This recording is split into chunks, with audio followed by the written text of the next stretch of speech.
Anumang sandali ay magsisimula na ang preliminary talks sa pagitan ng gobyerno ng Pilipinas at ng NDFP o ng National Democratic Front of the Philippines sa Oslo, Norway. Naroon na si CPP o Communist Party of the Philippines Founding Chairman Jose Maria Sison.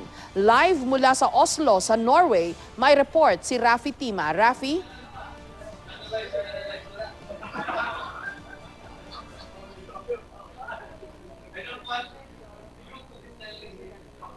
Rafi?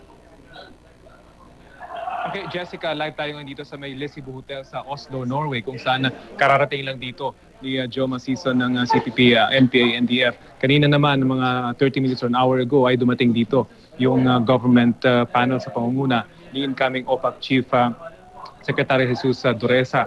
Sa ngayon ay 4 o'clock or anytime now, any minute now, ay magsisimula na yung kanilang pagsisimula ng preliminary talks dito nga sa naturang hotel. Dito rin ginanap noong 2009 yung isa sa mga pag-uusap sa pagitan ng pamahalaan at ng Communist Party of the Philippines.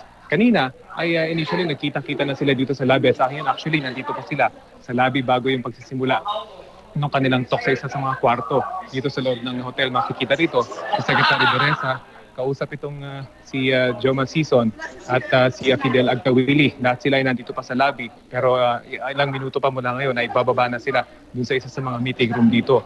Ang pulong na ito ay pinacilitate ng Norwegian Foreign Ministry at sila ngayon nandito parang i-push itong preliminary talks na ito. Bagamat Jessica, preliminary talks pa lamang ito, yung both parties ay nagsasabi na talagang malaki yung magagawa ng talks na ito kapag nag-resume na yung formal peace talks sa pagitan ng pamahalaan at ng Communist Party of the Philippines. So Jessica? Maraming salamat sa iyo, Rafi Tima. Keep us updated tungkol dyan sa preliminary talks sa pagitan ng incoming administration at ng NDFP.